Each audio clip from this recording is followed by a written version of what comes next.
Joseph's dreams. Jacob lived in the land where his father had stayed, the land of Canaan. This is the account of Jacob's family line. Joseph, a young man of 17, was tending the flocks with his brothers, the sons of Bilhah and the sons of Zilpah, his father's wives. And he brought their father a bad report about them. Now Israel loved Joseph more than any of his other sons, because he had been born to him in his old age. And he made an ornate robe for him. When his brothers saw that their father loved him more than any of them, they hated him and could not speak a kind word to him. Joseph had a dream, and when he told it to his brothers, they hated him all the more. He said to them, "Listen to this dream I had. We were binding sheaves of grain out in the field when suddenly my sheaf rose and stood upright, while your sheaves gathered around mine and bowed down to it." His brothers said to him, "Do you intend to reign over us?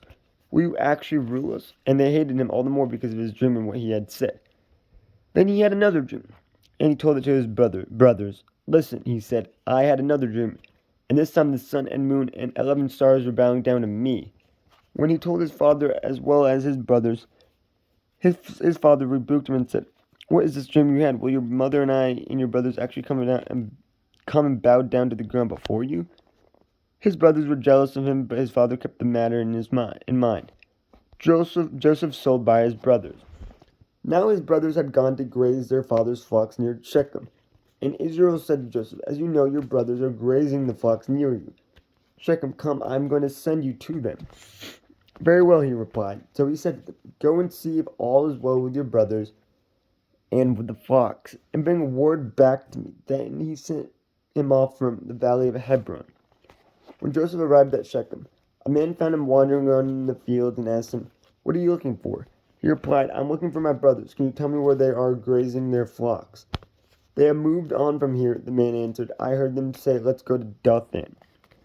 So Joseph went after his brothers and found them near Dothan. But they saw him in the distance, and before he reached them, they plotted to kill him.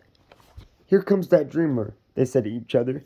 "Come now, let's kill him and throw him into one of these cisterns and say that a furious animal devoured him. Then we'll see what comes of his dreams." When Reuben heard this, he tried to rescue him from their hands. "Let's not take his life," he said. "Don't shed any blood. Throw him into the cistern here in the wilderness, but don't lay a hand on him." Reuben said this to rescue him from them and take him back to his father. So when Joseph came to his brothers, they stripped him of his robe, the ornate robe he was wearing, and they took him and threw him into the cistern. The cistern was empty, there was no water in it. As they sat down to eat their meal, they looked up and saw a caravan of Ishmaelites coming from Gilead. Their camels were loaded with spices, balm, and myrrh, and they were on their way to take them down to Egypt. Judah said to his brothers, "What will we gain if we kill our brother and cover up his blood? Come, let's sell him to the Ishmaelites and not lay our hands on him. After all, he is our brother, our own flesh and blood." His brothers agreed. So when the Midianite merchants came by, his brothers pulled Joseph out of this cistern and sold him for 20 shekels of silver to the Ishmaelites, who took him to Egypt. When Reuben returned to the cistern and saw that Joseph was not there, he tore his clothes. He went back to his brothers and said, "The boy isn't there. Where can I turn now?" They got Joseph's robe, slaughtered a goat, and dipped the robe in the blood. They took the ornate robe back to the father and said, "We found this. Examine it to see whether it is your son's robe." He recognized it and said, "It is my son's robe. A furious animal has devoured him. Joseph has surely been torn to pieces." Then Jacob tore his clothes, put on sackcloth, and mourned for his son many days.